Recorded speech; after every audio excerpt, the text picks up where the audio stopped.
Good evening, Leroy. How you doing? Hello. Good evening. It is a wonderful day to be alive. Are you okay? I am wonderful. I can't tell if this is it. What a shock. I'll tell you what, I feel like last football season, John didn't show up really at all, but God forbid, things go his way and he's going to start showing up. But John was upset today, Sam. John was upset today because they released the odds for winning the Super Bowl. And the Colts were way down at the bottom because clearly we still have not yet figured out that the odds are simply from how much money people have put on their respective teams. And no one cares about the Colts, so no one's putting money on them. And I mean, John, in your heart of hearts, you don't actually think the Colts are a Super Bowl contender, do you? Oh, yeah, he does. There's no way. There's no way. There's no way. Don't crush that man's dreams I am going on Wednesday night. I am going to crush. Better than 7th, and the Colts are better than 8th. Okay, Bucks 7th. So I'll agree with that. Power rankings have Bucks at number 1.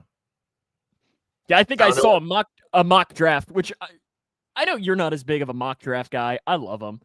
I don't know why I love I love a good mid-season mock draft, but I just because I like seeing how much it changes. And the Bucks were the 32nd pick against the Colts in the Super Bowl. I was like, Bucks Colts Super Bowl would be disgusting.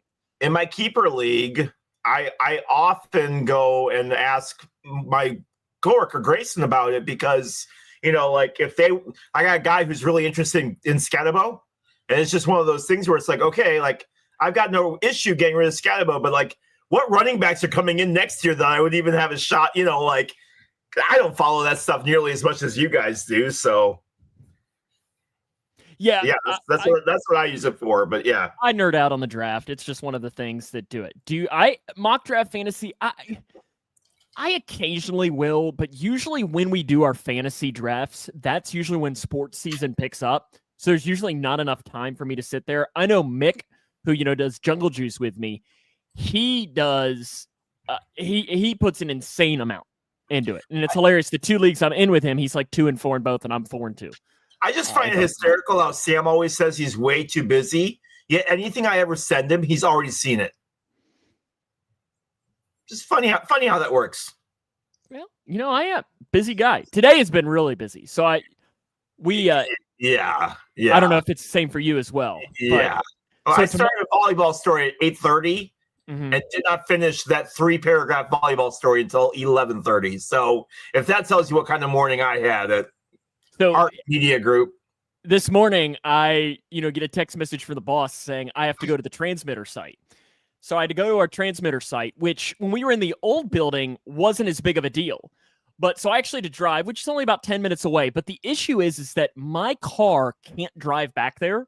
So I have to park and walk like a quarter mile down a grass road, like through some brush. And I'm walking about halfway up this road, Leroy.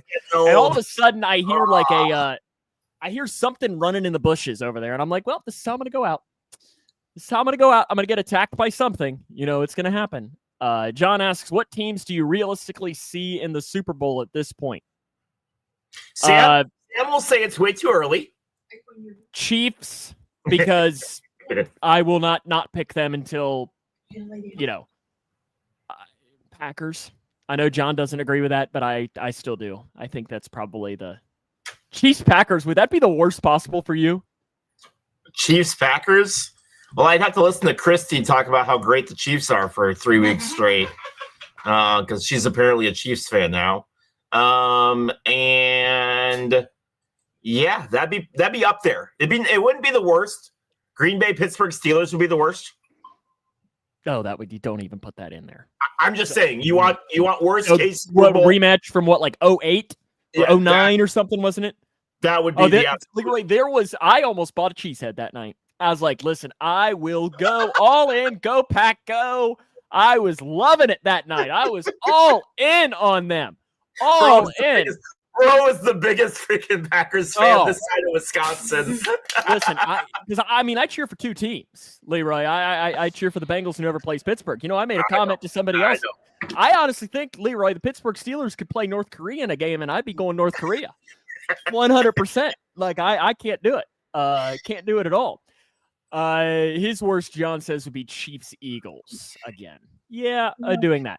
Blake says it, and I did want to make sure that I mentioned this because Steven messaged me, I don't know, Steven, this was Sunday or Monday or something, and said, have you talked to Leroy about James Franklin yet? And what I did is I purposefully did not message you about it. Didn't bring it up at all because I wanted you to have your moment that the Northwestern Wildcats, who America did pick correctly. We'll get to the pick contest here in a moment. They did get the pick right in getting that. It's the most excited I've ever been for being wrong. I'll tell you that right now. That Northwestern doesn't need to win another game for like the next 20 years, and you're happy, right? Good. I'm good. Listen. Let's talk about this. Let's talk about this. I have been waiting since Saturday to talk about this to anybody that will listen. Yeah, because I purposefully did not bring it up because I wanted you to have your moment right now. So James Franklin's first loss as a Penn State head coach was to Northwestern. Okay, that was his very first loss as Penn State head coach was to Northwestern. And his last was to Northwestern. And may I just say, before we get into this, don't let the door hit your butt on the way out of Happy Valley. I tell you what, I have not heard boos at Happy Valley like that. I don't think I've ever heard boos that loud before. That was insane. But in reality, Northwestern played a great game. They really, yes, Penn State had some mistakes that kind of shot them in the foot. And Drew Allard did get hurt at the end, but the game was already over before Drew got hurt. How maniacally laughing were you? I was ecstatic. I might have been laughing about as hard as when Dexter Fowler hit a home run to lead off Game 7 of the World Series. Because I tell you what, it was a great moment. It was a great moment. It was a fantastic moment because it was so nice just to dig that knife just a little bit more. And there we go. Felt great. Anytime I can watch James Franklin lose, I'm all for it. But anytime I can watch James Franklin lose to Northwestern, it's like if the Pittsburgh Steelers got a year-long suspension and were not allowed to play football. That's close. Sam Gormley's reaction to that would be about as close as what I was to watching Northwestern beat James Franklin. Not Penn State, because I don't have an issue with Penn State. And now that James Franklin is gone, provided that they don't bring in another jerk, I'll be fine. I'll be fine. But yes, excited. Very great game. They played awesome, which means they'll drop a stinker against Purdue this week. But it was a fantastic win, and really, really good to see David Braun, who's the Northwestern head coach, get his first real big win against a premier team. I had it listed in my tidbits. So Penn State owes James Franklin $50 million to stay home. However, he has to get a broadcasting job or another job in football in order to receive any of that money, and then that gets offset by what his salary is. So Penn State does not have to actually pay him the $50 million, but whatever the other place offers him, they have to like equal that to reach $50 million. Franklin was awful. In marquee games, he was 4-21 against top 10 teams. 4-21 against top 10 teams. And for I don't like using it, but for a prestigious Big Ten program, that's just not, you can't stay for those. And losing to UCLA and then Northwestern back to back, he lost that locker room. It's what the Bears should have done with getting rid of Eberflus after the Washington game. Like Penn State getting rid of James Franklin would have been the equivalent of the Bears getting rid of Eberflus after the Commanders game, but they didn't, and they held on to him until Detroit when he really, really lost the locker room. No, he has to get another job in order to get them, according to multiple sources, in order to get the money, he has to get another football job. Now, the NFL, apparently there's been multiple teams in the NFL that have said, including Tennessee, who have said, "Yeah, we're not calling him. We're not calling him." So I don't think the NFL is in his future. Now, there will be plenty of college teams that will absolutely jump at the chance to get Franklin, because let's face it, as much as I hate the dude, he's not a bad football coach. But I don't necessarily think going up to a higher level. You take his record at Northwestern. Not him. You want me? I will stop watching Northwestern. Would he really? I absolutely would. I can't stand that guy. I think you'd be wearing a James Franklin shirt by the end of the week. You'd be all in. All in. And Paul, coach's local high school team count? No, because I guess the high school would then have to pay his buyout, right? Right. So that's it has to equal $50 million. So Penn State, let's say he's got a job that will pay him $20 million. Penn State would then have to pay the $30 million to reach that $50 million. At least the way I understood it is whoever is going to pay him the amount of money, let's say $20 million, Penn State would have to offer the 30 to reach that $50 million threshold for however long it is until the buyout is over. I forget if it's 1 or if it's even 2 years, but Penn State, apparently Adidas, who is so back up. Penn State is a Nike school right now, but at the end of this year, they will move to Adidas. And the speculation is that Adidas was very big on Penn State getting rid of James Franklin, even offering to pay the $50 million to get rid of him.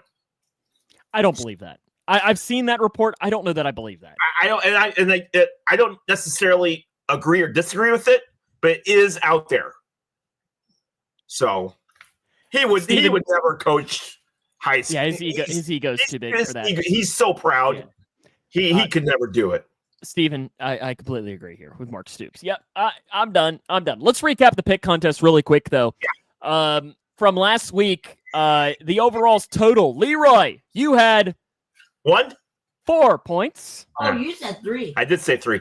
I had 4 points. Hey! America had 4 points. So it was an overall not great week. To recap, game 4, Leroy picked the Brewers.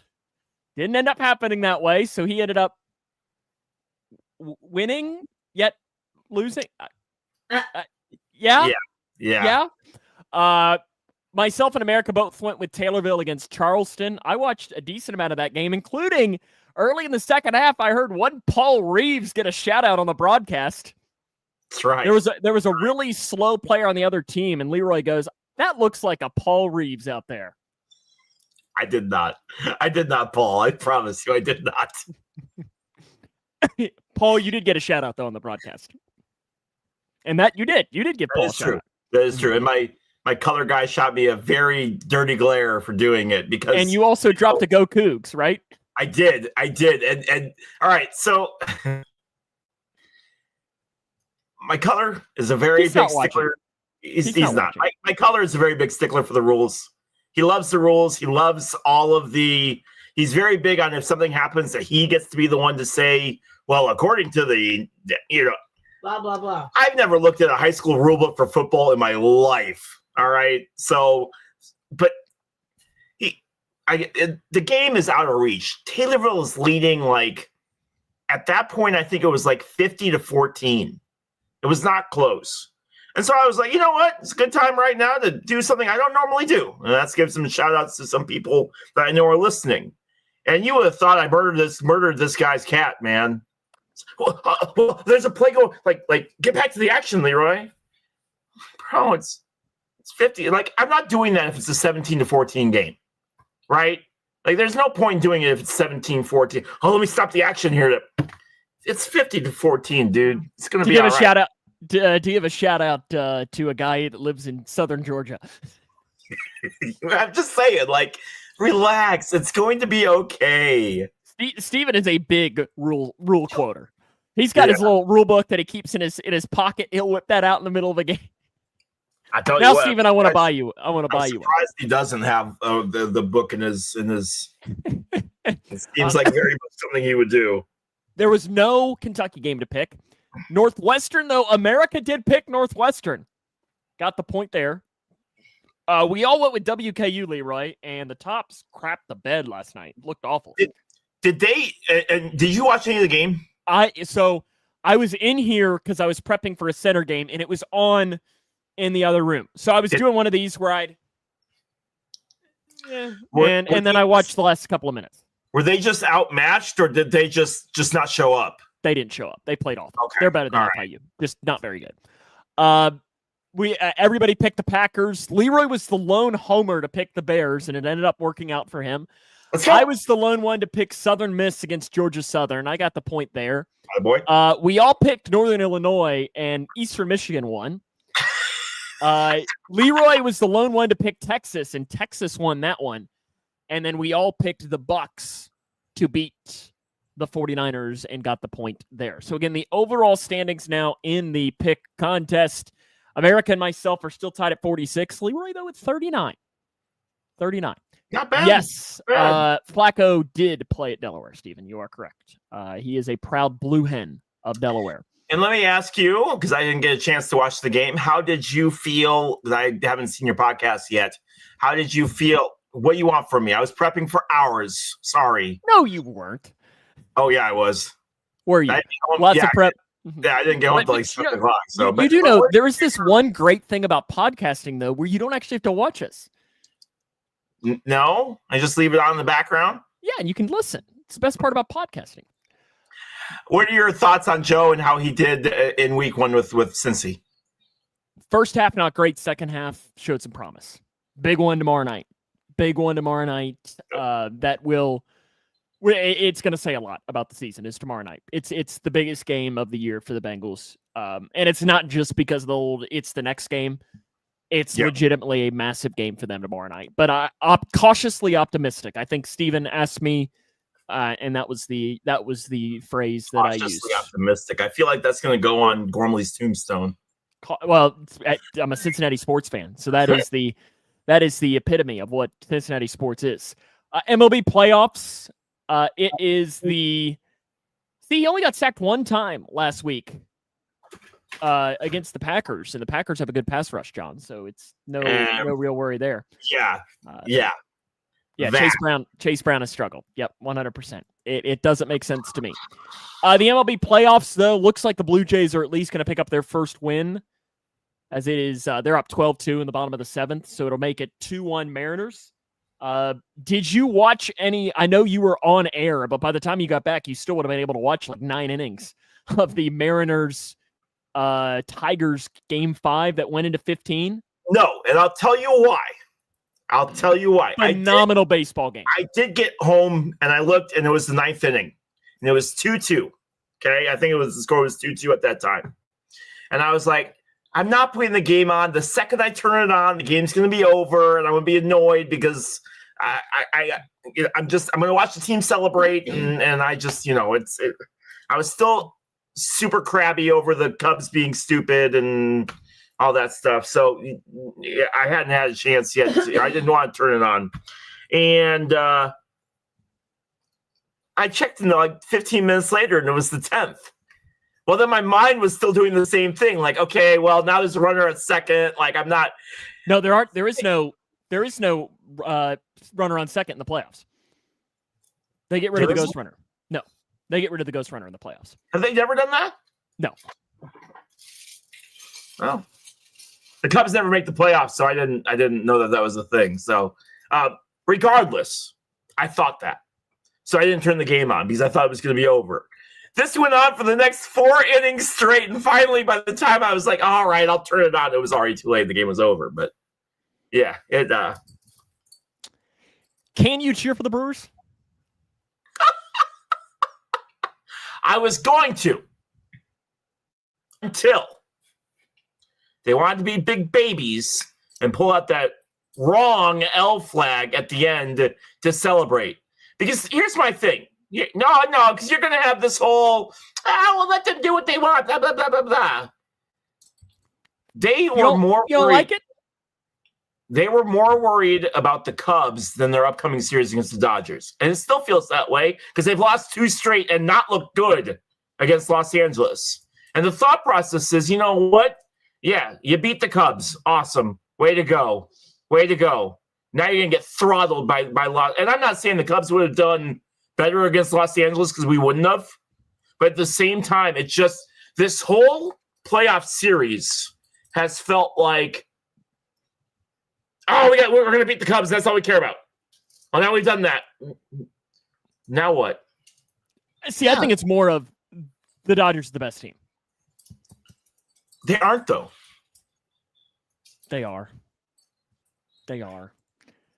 I mean, that pitching staff. But here's the thing. This Dodgers-Brewers series is going to be big for the future of baseball. Okay? It's the little guys against the big guys. It really will. Because if the Brewers win this series, if the Brewers come back and win this series,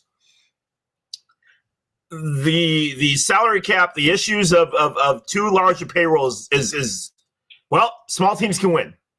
Because that's what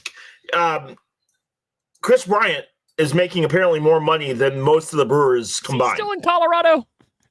He's still hurt, but yes, he is still in Colorado. Yes. Poor guy.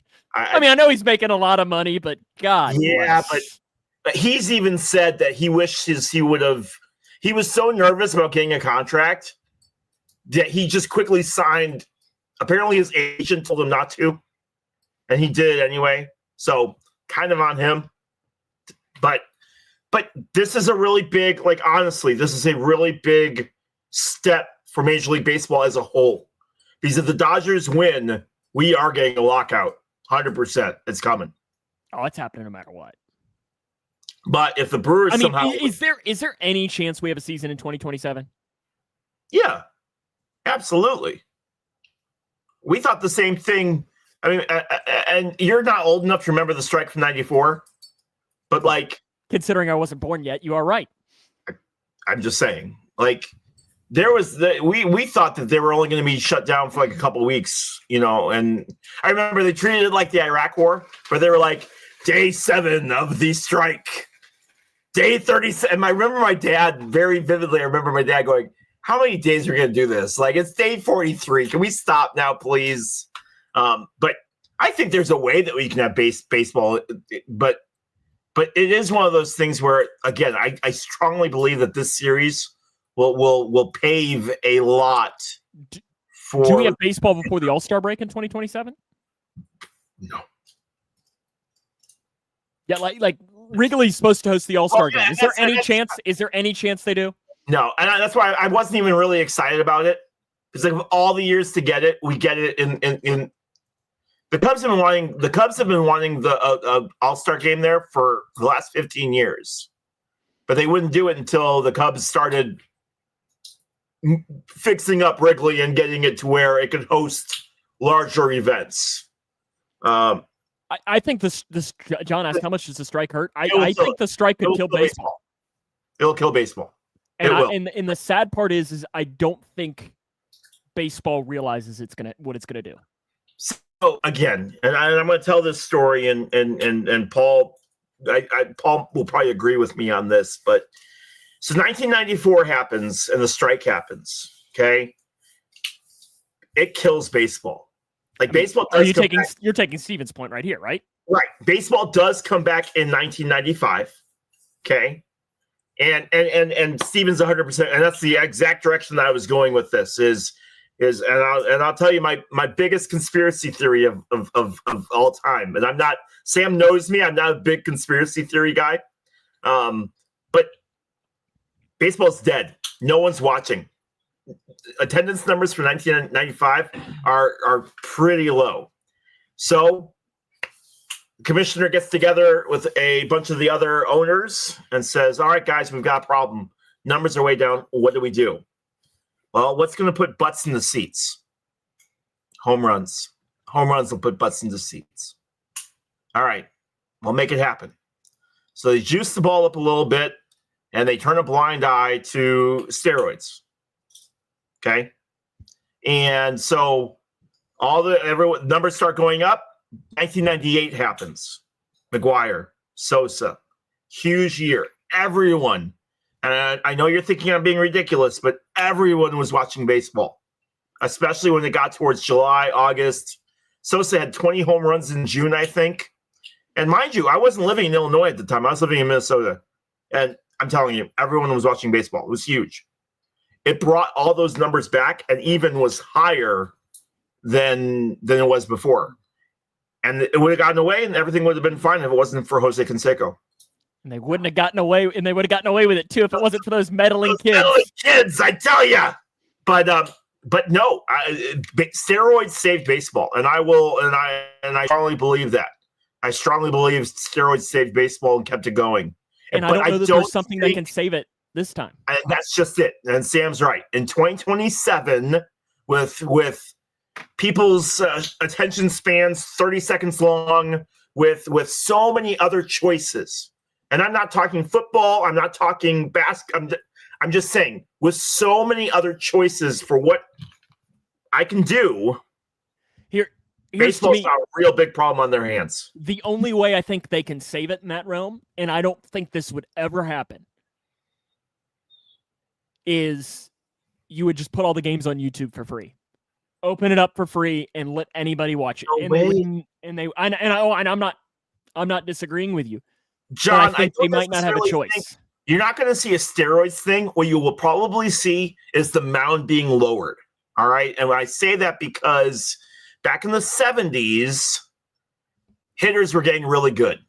And baseball always will try to balance it to where it pitchers should always have the advantage. That's how it's been since the days of Babe Ruth. Pitchers should always have the advantage. So when hitters start getting too good, they do something to balance it out. In the 70s, they raised the mound up, giving pitchers more of an advantage coming downhill. So especially with Mr. Wonderful in office right now, as far as not president, commissioner, Manfred. With Manfred in office, look for some crazy stuff coming down, especially if they do have a lockout, and when it does come back, he will do everything in his power to bring baseball back. I just don't think it'll be enough. I don't know that I necessarily agree with Steven here. He says let him shift again. That'll save it. I honestly... I hated the shift, man. I think it took away offense. And I think the way you're bringing baseball back is more offense. The average fan 100%. doesn't... Paul, you and me, loves a 2-1 game. Loves it. But your son Bailey, who... not really a baseball guy, right? Maybe a little bit. Or John. John's a perfect example. John, would you rather watch a 2-1 baseball game or a 12-11 baseball game? Most average John Malones are going to pick the 12-11 game because it's a lot more entertaining to watch. You want to watch the Ellie De La Cruzes, the Pete Alonsos, the Aaron Judges, the Shoheis, more than you want to watch the Clayton Kershaws and the Scoobles and everything, the average fan. But you do have a good point. That's not the only thing that's killing baseball. Okay? There's something else that's killing baseball. And it's the silent killer, and it's one that's not just affecting baseball, it's affecting all sports right now. And Sam, you know this. I'm going to ask this question anyway. What channel is the Bengals game on Sunday or on Thursday? Prime. Okay. All right. What is it the next week? Let's see. I'll be there. I'm assuming it's CBS. Okay. We are running into a serious issue with people not knowing where games are on. All right, because everyone's getting rights. Everyone's getting. I mean, in order to watch Cubs baseball, and the NFL is great and awful at this. Yep. Because for the most part, if it is a Sunday afternoon Bears game, 90% chance it's on what? It's on Fox. Okay. Yeah. And for living me, in Illinois, you usually get them. I will get every Bears game. All right. I just will. Thankfully, the Louisville stations have learned that we don't want to watch freaking Lamar Jackson. We want to watch the Bengals. Crazy. Yeah, because the first couple of years I lived here. Not dead, sir. Stream East is not dead, I assure you. I'm not going to talk any more about it, but I assure you, Stream East is not dead. I might need to remove you from this. I'm going to see the FBI bust down your door or something like this. Although that would be an entertaining podcast. Streaming is absolutely killing, and not just streaming. I don't have an issue with streaming per se. I have an issue with the fact that there are 8 different networks that are carrying Cubs baseball. I have an issue with the fact that in order to watch Blackhawks hockey, I need to spend $30 a month to watch a team that will win less games than $30. They'll win less than 30 games this year. So, and that's just not an issue that people are talking about as much. Everyone's fine with it. And I'm not quite sure why everyone's fine with it. Because, like, sure, I get a lot of the channels. Sure, I get the Bears games. I can watch whatever I want to. But if I'm in Illinois and I'm a Seattle Seahawks fan, I'm in a world of hurt. So something has to be done moving forward because this is going to get worse before it gets better. And that will be a big problem for baseball come 2027. The NFL, I'm not sure there's anything the NFL can't survive right now. Oh, they'll be fine. They'll be fine. They're fine. But they're not the ones that are the problems. It's almost every other sport. And I mean, the NFL, when you get into it, they have, Netflix games. They have the Amazon games. They have all of this. Luckily, I subscribe to a lot of those, so I get them immediately. But it absolutely is a problem. And like John says, I think what choice do you have? And again, I don't necessarily think there's anything that anybody can do, but I'm on a lot of the social media sites, and more people complain about the smaller sports than I ever see when it comes to like what channel is the football. You never see that, but you better believe, like a lot of that stuff, everyone's fine with it until they're not. NASCAR switched to a bunch of different channels this year, and a lot of people struggled with not only what channel was the race on. I love reading the race on. What day is the race on? I love reading the Facebook comments on NASCAR stories. Oh, it makes me so happy. It cracks me up. You know what else? Just remember, no one hates the sport that they love more than NASCAR fans. Like we joke about like you go on Bears Reddit or Bengals Reddit, and everyone's like, "Oh, this team's I can't believe." I am telling you, no one complains about the sport that they love more than NASCAR fans do. I don't know how they have anybody that watches because they just spew hate all day long, dude. It's pretty. And then they'll sit there and turn the race on at noon and be like, "Go Denny Hamlin." You ready for poll stats of the week? Facts of the week? I am. The Chiefs. The Cheats are the first team since 1972 to have 0 turnovers, 0 penalties, and no more than 1 punt in a game.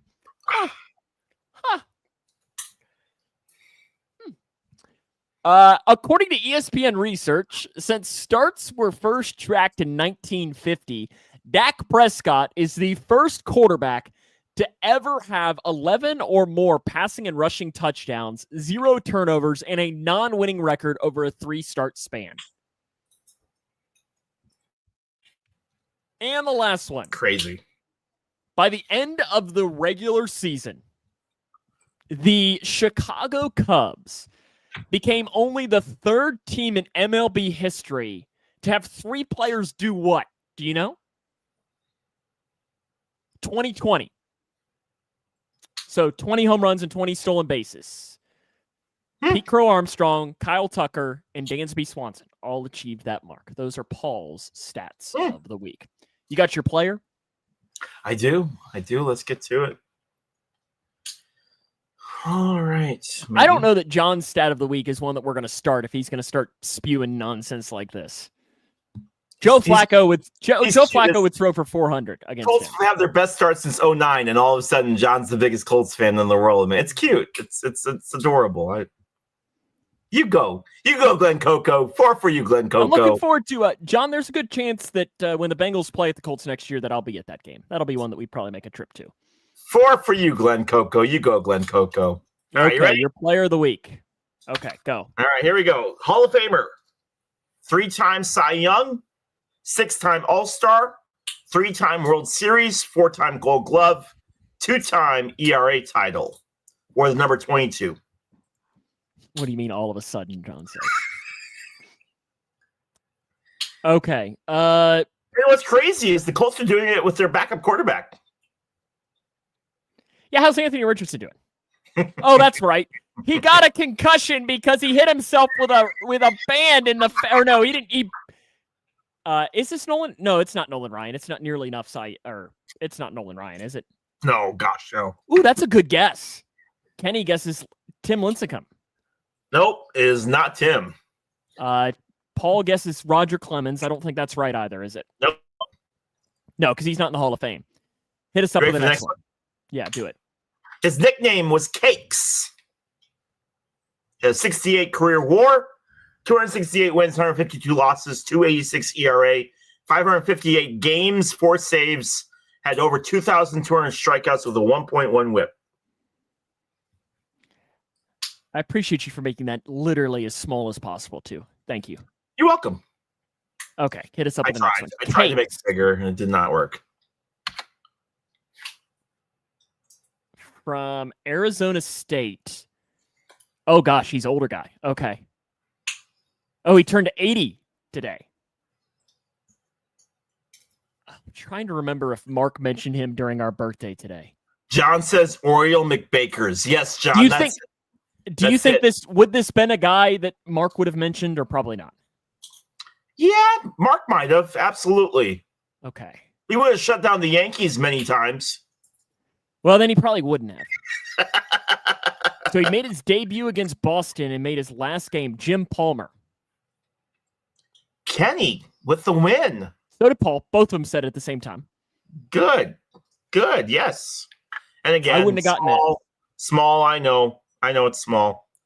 But overall, I mean, played on some really lousy Baltimore teams. You can see he played for some really lousy Baltimore teams. But multiple years of more than 20 wins. I mean, 1, 2, 3, 4, 5, 6, 7, 8 years in 8 years where he had 20 plus wins. So that year of 1975 was really, really good. Cool.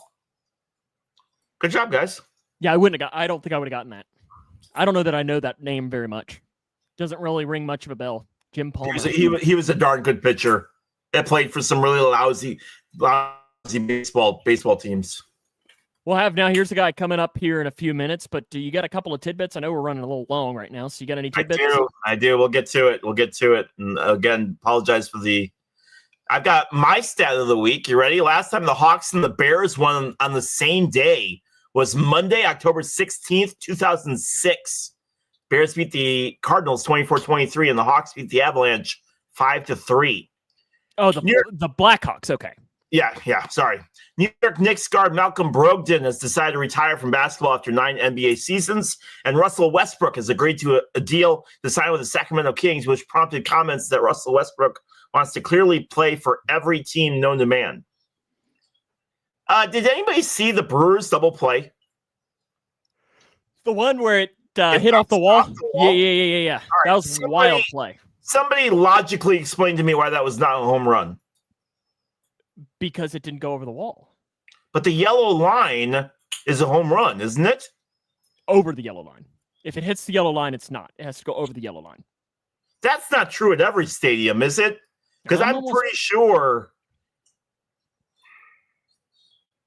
All right. Yeah, I thought he meant the Seahawks, Kenny. No, sorry, Blackhawks. Mm-hmm. I didn't know where you were going with that. Lions' Brian Branch has been suspended without pay for 1 game for unsportsmanlike conduct following Sunday's game against the Chiefs. His appeal today was denied, so he will serve a 1-game suspension. A live-action Jetsons movie with Jim Carrey is set to where Jim Carrey is set to play the role of George Jetson. Hit the glove first and stayed in, Steven does say as well. What's that? Hit the glove first and stayed in, as Steven says. Screw the Brewers. Indiana, highest ranking ever in their history. They're ranked 3rd in college football right now. Ohio State, Miami, Florida, Indiana, Texas A&M, Ole Miss, Alabama, Texas Tech, Oregon, Georgia, and LSU. The Titans fired their head coach as well. And, well, I'm going to say this one, and then I'm not going to comment on it, and this will be the last tidbit, and then we're moving on. But it is important enough that I feel the need to mention it. So I'm going to make this comment and then not comment at all about it other than talking about it. The president has threatened to relocate World Cup matches set to be played next year in Boston. Trump has previously suggested he could declare cities not safe for the tournament and alter a detailed hosting plan that FIFA confirmed in 2022. But World Cup host sites aren't up to the president, as the 11 U.S. cities are contracted with FIFA, which would face logistical and legal issues to make changes for the June 11th kickoff. Now here's a guy. Let's just immediately go on. Now here's a guy. I said I wasn't. Leroy is going to have 4 random former Chicago Bears, and he's just got to tell me who it is. There is a theme, and again, if Leroy figures the theme out, it could help him along the way into figuring the rest out. Would you like 1, 2, 3, or 4 to open us up? Oregon had a sign that said the Indy 500 is the F1 version of Walmart, and apparently it ticked off a bunch of like IndyCar diehards.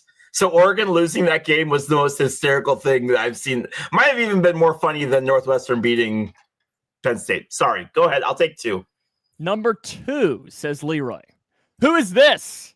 Oh my goodness, what are we doing? 1950s football?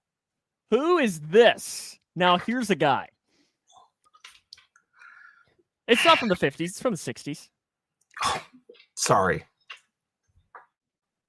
He's got a hairline that he's 50 years old. This is one you probably should know.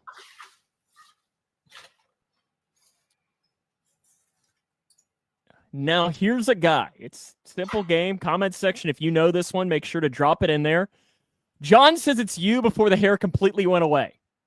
I was never that athletic, I promise you. Paul says it's not Gale Sayers. Thanks, Paul. Good job, Paul. Proud of you, bud. All right, I'm just going to take a stab and say that that's Mike Ditka. He's guessing that's Mike Ditka. No, you are incorrect. This would be Brian Piccolo. Oh, Brian Piccolo. I've never seen Brian before. Good movie too. Brian's song. Good movie. Haven't seen it in a long time, but good movie. Sad movie, but good one.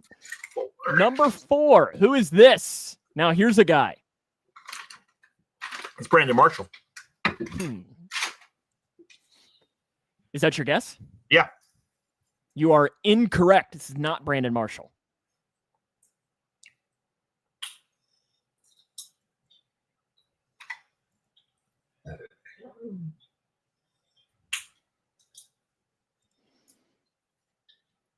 Paul Reeves has gotten it. This is Thomas Jones. All right. Remember Thomas Jones? So we're going running backs that should have been absolutely great, but we're only above average. Okay, got it. Next. Okay, next up. Do you want number 1? Who is this? Now, here's a guy. This guy's a little bit more recent.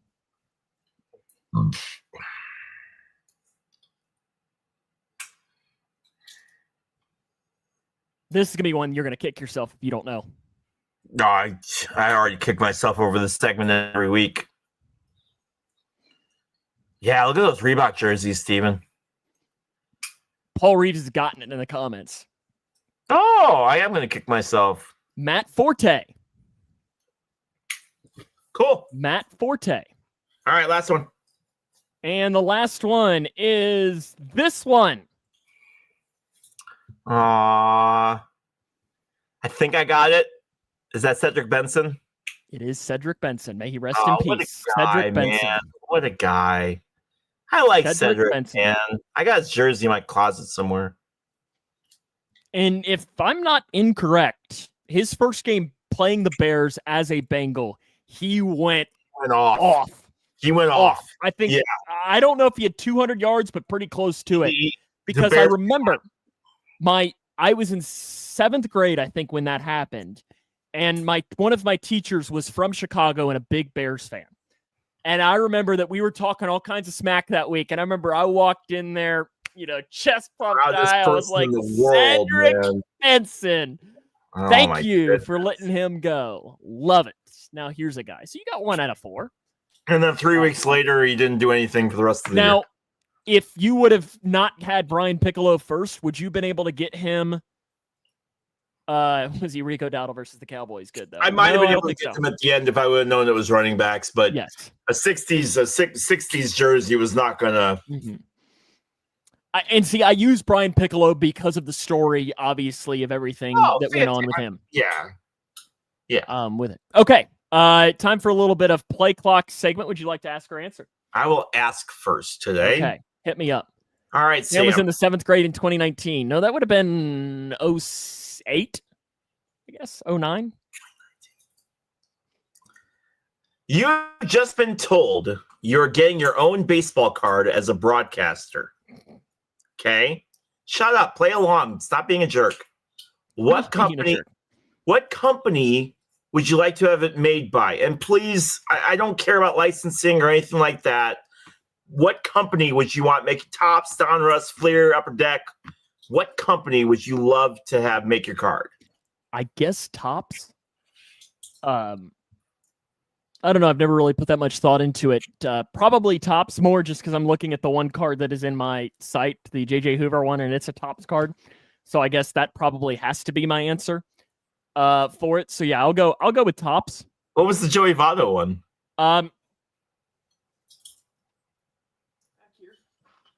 It's Tops as well. Okay, all right. Tops as well. In fact, I knocked over one of my Joey Votto. I've got my Joey Votto nesting dolls. I knocked one over. Have you ever seen my nesting dolls there? See, look, there it is. That's how I'm using most of my time. Yeah, see there.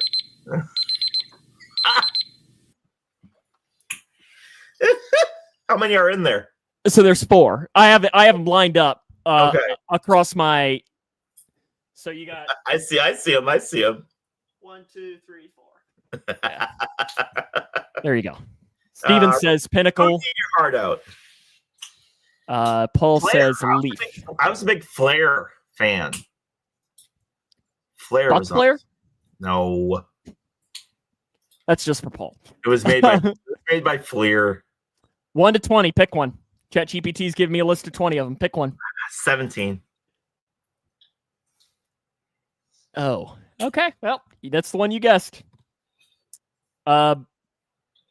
You must merge 2 holidays into one. Which ones are you merging, and what ridiculous traditions result from it? Oh, I'm supposed to answer this in 40 seconds? I will do Halloween and Thanksgiving together. That way, because you're already eating a ton, that way people can go trick-or-treating and get like turkey in their bags as they go trick-or-treating and go on home. So plus you get all that candy and go walk off all the turkey you ate afterwards. So that's the one that I'm merging. No, ew. Dude, those cards were disgusting.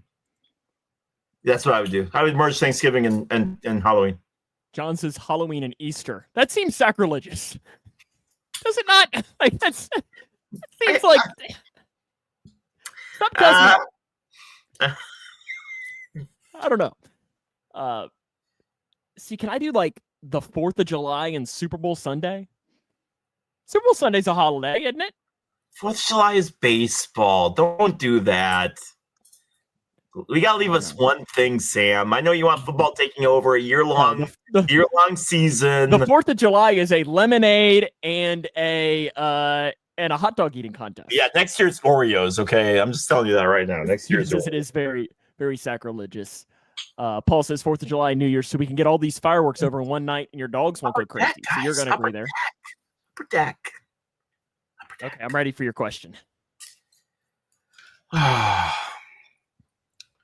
What was the toughest college course you ever took? Oh, gosh. Toughest course I ever took. the one of the harder ones that I took that comes to mind is I took a course. I don't even remember what it was called, but it was like geology. And my issue is it wasn't necessarily the topic, but that was part of it. But the professor taught in a way that didn't make sense to me. So the way she would teach is she would put like a picture up on her PowerPoint and she would just talk about the picture. And there were never any words on her PowerPoints. And for whatever reason, my brain needed some words to be able to truly process as to what she was saying. So because of that, I would probably say, I don't remember what the Earth might have been what it was called. That and she freaking loved rocks. Okay. And I a rock is a rock to me. It's just funny because Sam succeeded at everything he did. So it's kind of nice to hear him say that, yeah, the class that was a little bit tougher. Yeah, geology would be, and I don't even remember what it was called. And what was her name? Garner, I think was her name. I'm sure she's watching right now. Hope you're doing well. Class sucked. Yeah, she just was. Astrology. Didn't you have an astronomy class that had was it you or Buttons? It was me. Was it really good or really bad? No, it was really, really good. Okay. But he never told us he never told us when tests were. And he always thought he did. So he'd always be like, wasn't he like 100 years old? Yes, he was like, I swear he was 85, 86 years old. And it was in this big, large classroom. I'm pretty sure it could have sat like 200 people. And we walked in there and be like, all right, test today. Bro, what do you mean test? Luckily, the tests were fairly easy. I remember walking out of there and getting a C and being like, done, fine. Get me out of here, fine. Yeah, I now that you're saying this, I remember that. Okay, you can't pick 17, 1 to 20. All right, 3. You said 3. I did. Oh, okay. This is one when it came up. I saw this one. I was like, oh, that's actually a good question. You can ask your future self one question. What do you ask, and what answer would scare you the most?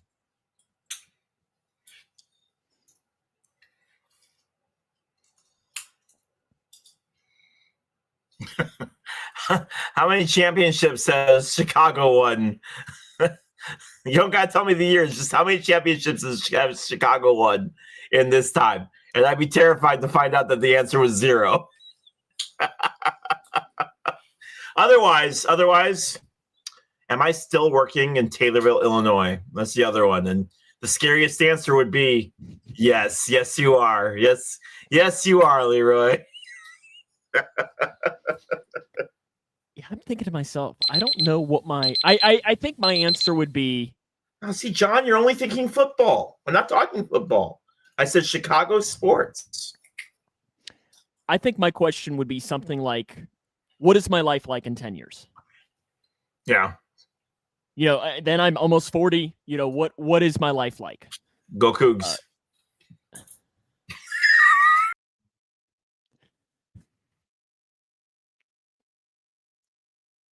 You're getting 10 seconds for that. You're getting 10 seconds. 10 seconds. How the Tornadoes going to be doing in 2070? Yes, if I have to suffer, so do you. Oh boy. Okay. What's next? Your autographs, right? Let's jump to autographs.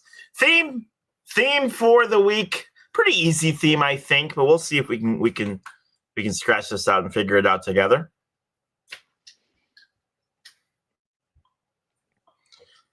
All right, here's the first one.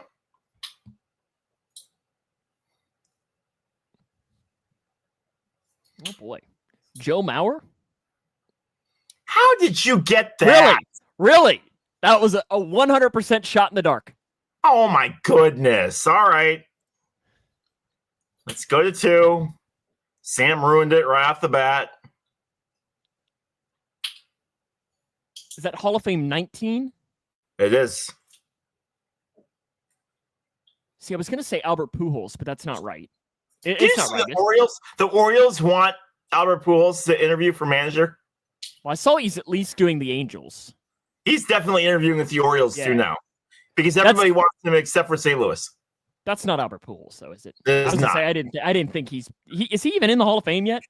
No, I don't think he's eligible yet. not yet. John's right. It's He'll get- Topo. He'll get in year one. I mean, it's a given, but yeah. I'm trying to think. 2019 Hall of Fame. Gosh.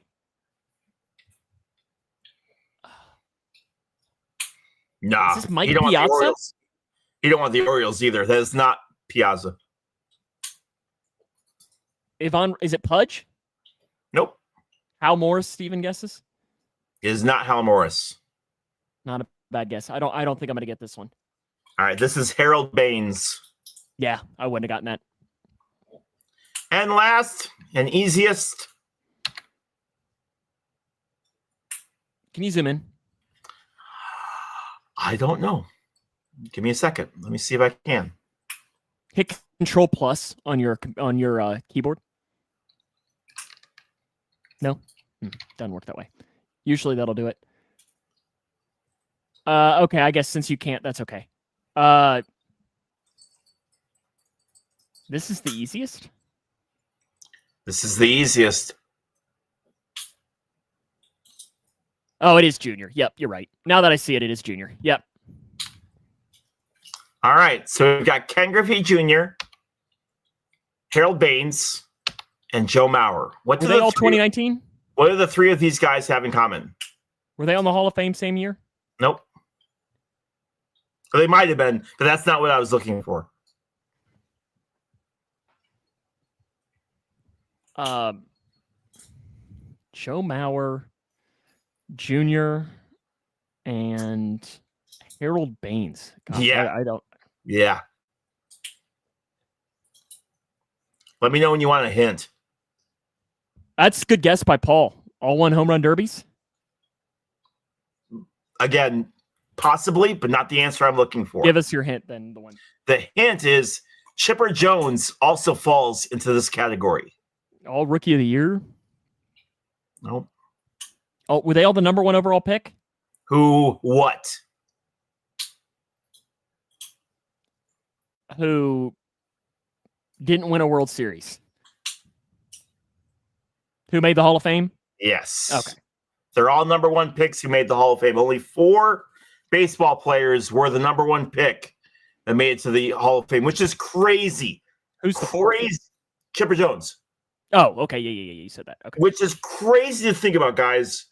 When you think about like number one picks in football and you think about number one picks in basketball, no league, I would argue, no league is harder than in baseball to find success. Right? You can pull up any year of an MLB draft and you can see guys that you thought were going to be crazy good. You'll see a name on there and you'll be like, oh, I remember so-and-so. He was supposed to be top dog and never did anything in the sport. Yet you'll see some names, you'll just be like, wow, he got drafted that low? Holy cow. Piazza, a good one for that as far as being drafted way low. But yeah, so to have that where you were a number one pick and you made it to the Hall of Fame, that's pretty cool. That's pretty cool. Other than Harold Baines, who doesn't belong.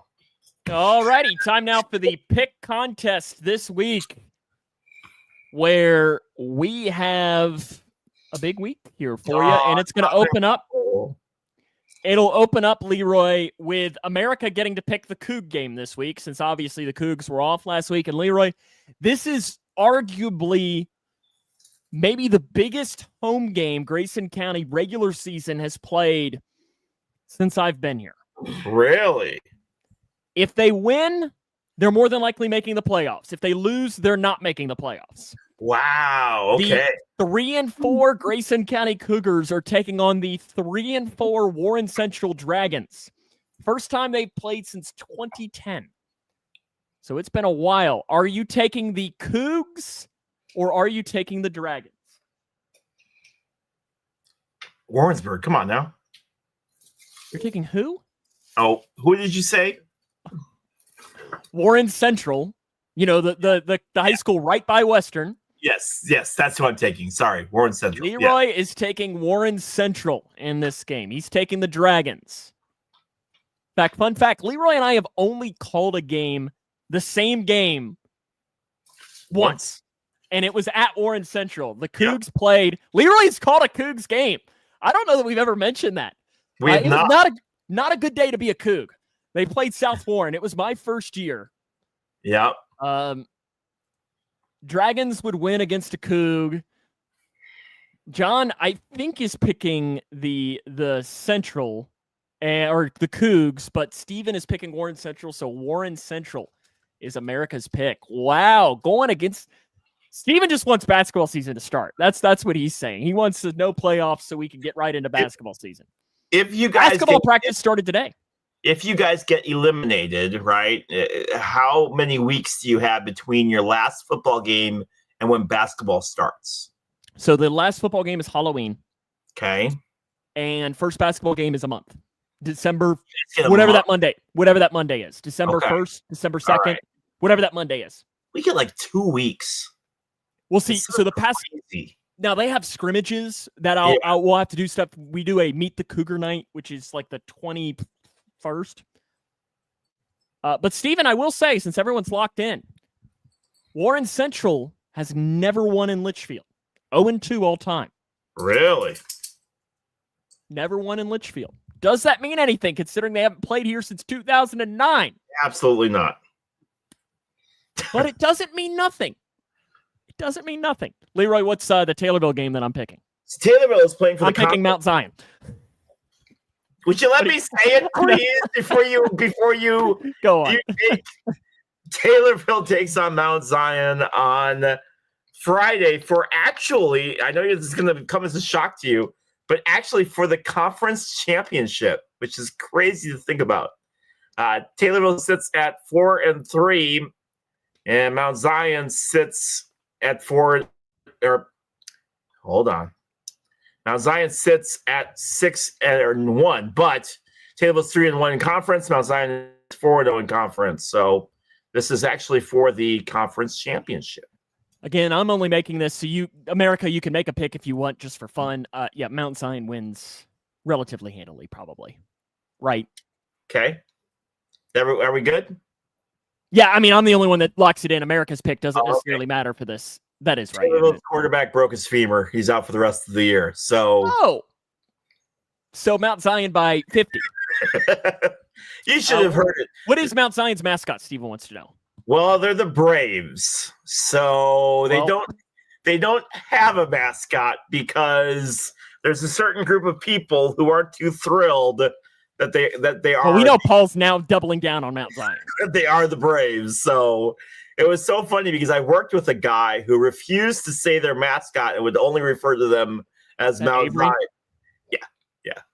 And so I would always make sure that I said Braves afterwards and we have a lot of them actually here in the area. Nokomis Redskins. We have the Braves. We have the Indians. So when Grayson County played Adair County a couple of years ago, they're the Indians. Steven says that they lose a lot this year, the Braves. I'm surprised you didn't like that joke as much. I was yelling at the dogs. Steven said Braves, and they lose a lot this year. I thought you would have appreciated that joke a little bit more. But when Grayson County played Adair County, who was the Indians a couple of years ago, I just called them the Guardians the entire time. You know who's gonna see a lot of speaking of Indians, you know who's gonna see a lot of Indianapolis next year? John? Senior Paul Reeves. I can't wait. Oh my gosh, we're gonna have so much fun. Next game for us to pick: Kentucky hosts Texas. Arch Manning coming to good old K. Roger Field. So what's interesting about this, Leroy? This means absolutely nothing. Where is my stat? Okay. So I'm doing a center game on Saturday night. Yeah. And they are playing Southwestern, which is 26 miles away from Austin. And what's interesting from Austin, Texas. And what's interesting is Texas is coming and Danville is about 34 miles from Lexington. So it's just interesting that you have these two schools from really close to one another are coming all the way across the nation to play two schools that are really close to one another. Again, doesn't mean anything at all. No. I'm picking Texas in this game. Yeah, Arch Manning sucks, but Kentucky sucks worse. Texas. Okay, was that necessary? Yes. Yes, it was. They'd still beat Northwestern's ass. Would they? I mean, the only reason Northwestern beat them last time is because they cheated. And they did. Benny Snell hurt the referee. Are we going to do this again? It's been like 10 years, Leroy, and I'm still mad about it. You can be mad because I'm muting you for this because I want to finish it. Also because I don't think my toes have ever thawed from that night. It was very cold that night. Was it not? It was very cold. It was extreme. And I remember saying to you, I thought we were in Nashville. Why the hell is it this cold outside? I absolutely remember saying that to you. And I remember we watched the Kentucky-Louisville game at a Hooters in Nashville beforehand. We did. And I remember that they had to open up the upper level. And if you remember, that my dad was literally like, just bring us like 60 wings and 2 pitchers of beer and leave us alone. And they did that. Oh. Yeah, and they did that. Benny shoved the referee in a very vicious attack. No. So where he went. What actually happened is that he got up when he was on the ground. The referee like put his hands out to help him out, and he just kind of went like that, as if to say, "I don't need your help." And the referee ejected him from the game because of it. Yeah. Well, why are you hitting a ref? Like at that point, if Benny would have done that, like, brother, let's get our money's worth. Like, let's knock that Chris. I don't remember what his name was. Off the top of my head. Yeah, oh yeah, he was dead to me from that moment on, Paul. Dead to me. Yeah, he was. He was dead to me. Dead to me. Okay, Northwestern hosts Purdue.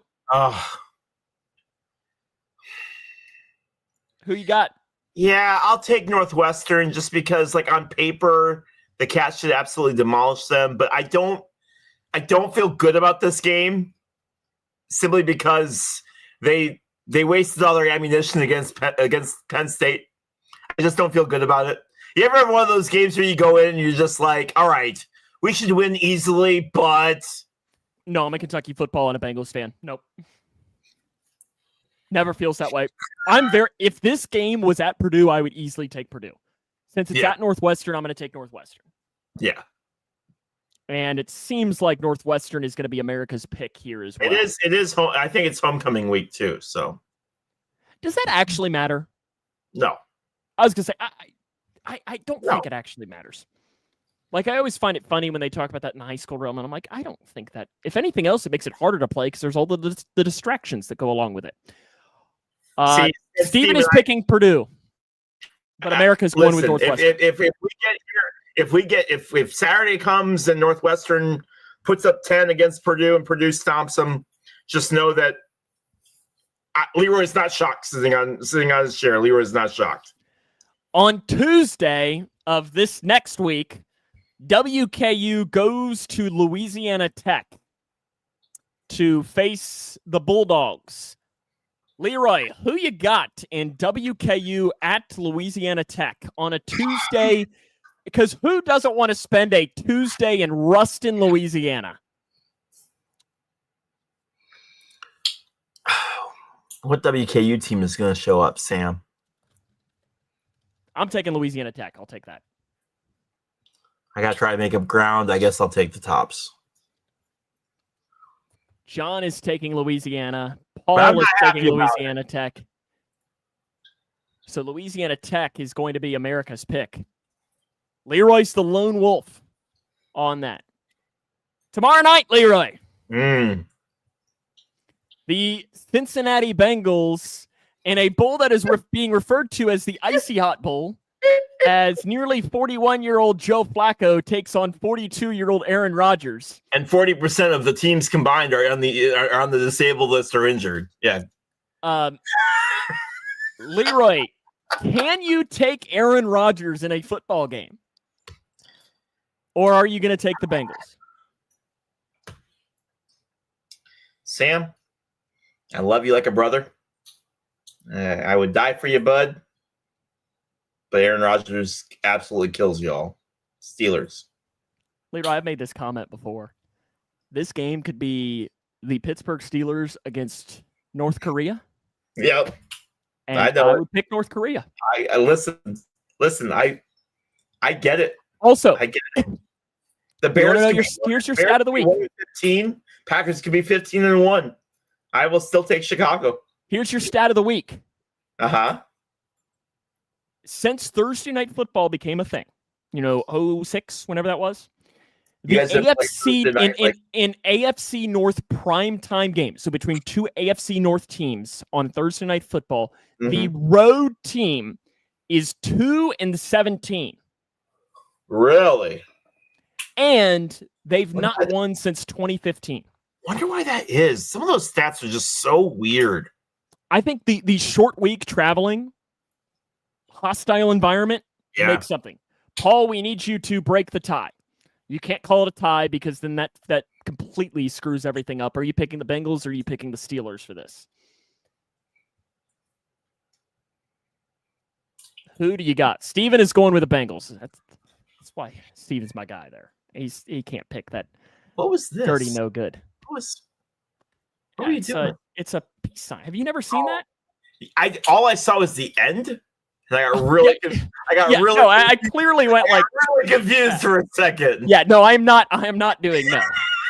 Paul's picking the Bengals, so Bengals is America's pick. The Bears host, right? The Saints. Mm-hmm. Bears going for their fourth in a row. And they're going to get it. Yeah, they are. Saints are awful. Plus, Dennis Allen's looking for a little bit of revenge against the Saints. Yeah, Bears. Although, this is a game the Bears lose, though, right? Oh, remember how I talked about Northwestern? Mm-hmm. Same thing. Bears riding off that high from Jake Moody making the field goal. And how mad do you think 49ers fans were that Jake Moody made that with relative ease there at the end? Oh, yeah. Steven, really? We'd made it this far, and you had to drop in a dang. Make your pick in the dang Saints-Bears game. My goodness. Steven, I sent him a hysterical meme earlier. I'll have to send it to you. It was pretty good. He's taking the Bears, so a Bears unanimous. Okay, my first game of the week. I really like this matchup, and it's a tough one for us, Leroy. Okay. Usually I don't always go tough ones. You usually go for some crazy game. LSU at Vandy. That was on my list. Vanderbilt's favored. Vanderbilt's favored by 2.5. The over-under is 47. I have this on my list. Well, I've taken it from you. LSU at Vandy. LSU is the number 10. Vandy's number 17. But like I said, Vanderbilt is favored. Can you tell me, Sam, what the lowest ticket prices are for this game? $200. 138. 138. Who you got?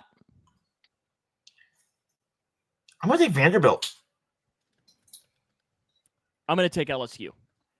And I'll be extremely comfortable when Vandy gets their butt kicked in, but I'll take Vandy. I'm going to take LSU just because I think a lot of that is going to be LSU fans. Oh, yeah. By far. America's pick is LSU as well. Leroy, you're a lone wolf on a lot of these this week. It's going to be a disaster. What's your first game of the week? Buccaneers head into Detroit to take on the Lions. I'll take the Lions. Only because it's in Detroit, right? Yes.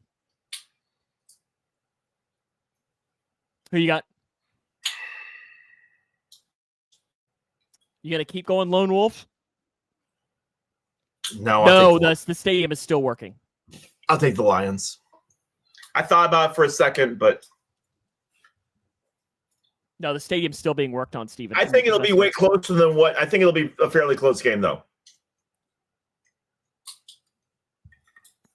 What do you Lions is America's pick for this. Yeah, Tampa Bay's beat up receiver-wise as well. So America's pick is the Lions. Okay, for our next college football game, we're going obscure, Leroy. Yeah. Yep. Here's a good one.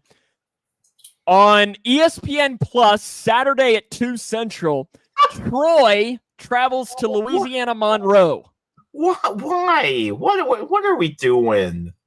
I'll take Troy. Troy at UL Monroe. I'll take Troy. Can you name the two mascots from that team? Absolutely not. You could at least get Troy. Troy is the Trojans. There you go. Right? And University of Louisiana Monroe is... I'm taking Troy as well. Aren't they like the Eagles or the Hawks or something? You are very close. Blackhawks? Warhawks. Warhawks. You would have never gotten that. So as far as guessing Hawks, right? You wouldn't have ever come up with Warhawks. But no, absolutely not. I'm impressed with that. Steven is picking the Falcons, but he's also picking Troy. Troy is America's pick as well, so we're sweeping on Troy. Congrats, UL Monroe. You are officially winning the game. And what's your last game of the week? My last one is our least favorite matchups, period, because we hate calling this stuff. I'm going to do it anyway. Number 20, USC heads into Notre Dame, take on the Fighting Irish. Notre Dame is number 13, USC is number 20. And as I've said it for these other ones, Notre Dame is favored by 9.5. Not that that means anything, but I'm going to take Notre Dame since it's there.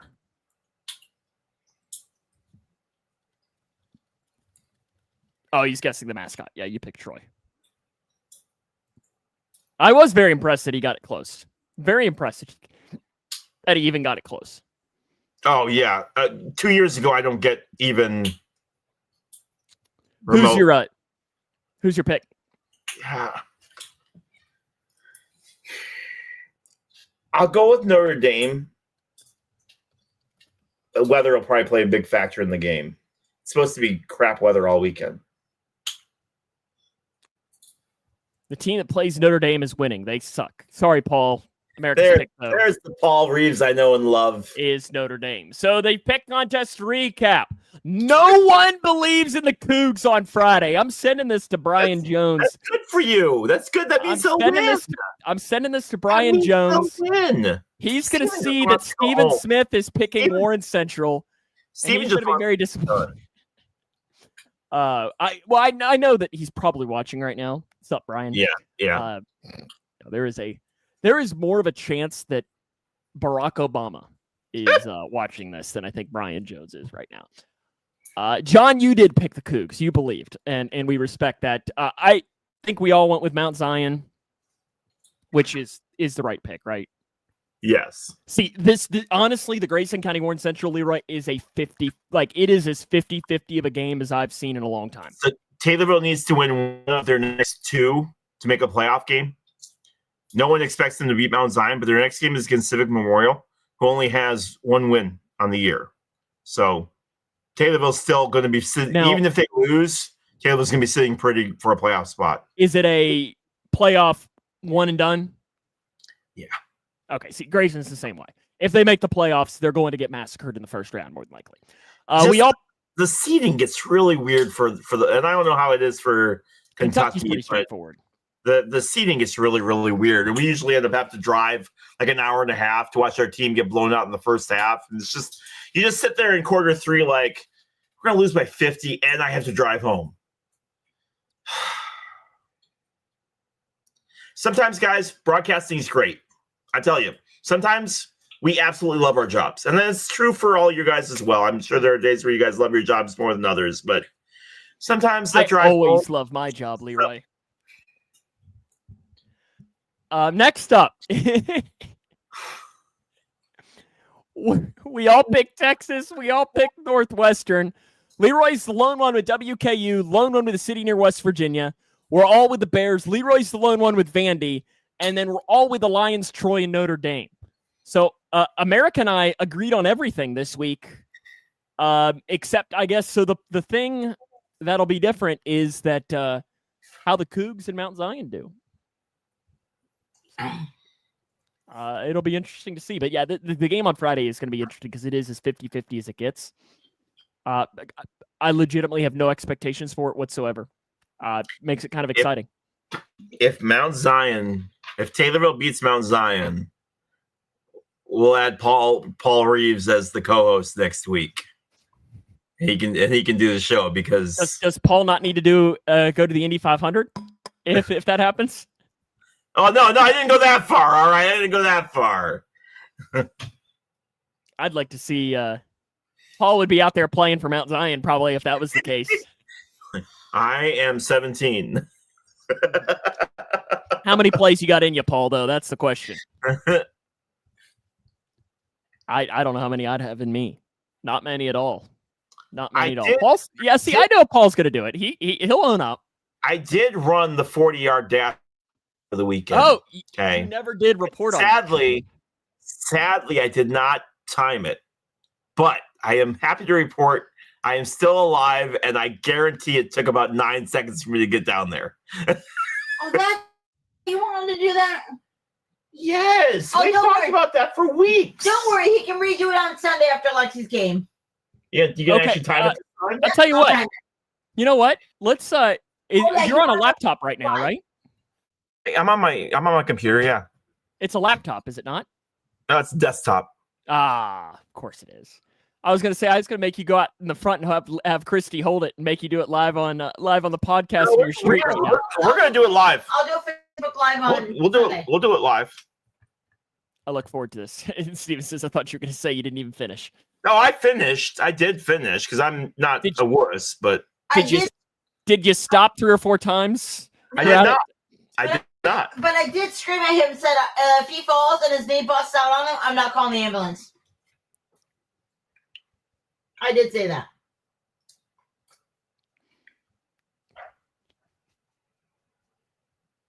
Would you call the ambulance for her, Leroy? Of course I would, because I'm a nice, generous husband who cares about his spouse. Despite laughing. Her. No, I'd laugh first, and I'd call the ambulance. Yeah, you can just get John there. John will be there for you. He can help you out. John knows CPR.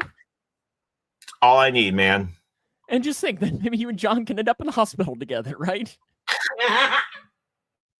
We love you, John. That'd be perfect. Have a good week. I know it's a busy one here for us. We have the 20 ribeyes for $25 or 25 ribeyes for $20 ever come to Taylorville? Yeah, but that's a scam. Don't believe that. Well, no, it's actually a really good deal because they're paying me to talk good about them this weekend, Christy. So I'm fully endorsing them. Let's see Christy and Leroy race. Yeah, no, I'm too fat for that shit. I can say it. Now that I'd pay to see, Paul says. I'd like to see you race Lexi. Yep. Lexi kick your butt, wouldn't she? Oh, yeah. Would Lexi beat Bailey? Yep. Yeah. Bailey's ever since Bailey got hurt, he's a big baby with his knee. Lexi can beat her own boyfriend too. Would London beat you? No. Shut up. Oh, I think I could beat Lexi. You think so? I think so. Okay, next time we see you. Well, see, next time you see me, I'm probably going to be 45 years old, Christy. That's not going to count. Well, then we need to make a trip to Kentucky then. You're going to make a trip to Kentucky just to race a 40-yard dash. No, so then Leroy, we go out to dinner and hang out. We need all our Hooters are closed here, so we need to go down to Nashville so we can go to the. I think that closed. I think the Hooters in Nashville closed. Honestly, wasn't Hooters closed down where the bomb happened? You remember the bomb in Nashville on like Christmas? I think it was in that area. Yeah, that was absolutely right there. Yeah, I think so. All righty. Hope you have a good rest of your week. We'll see you next week. Who knows what kind of shenanigans we could get into, right? All kinds of fun. Have a great rest of your week. We'll see you next week. Thanks, guys.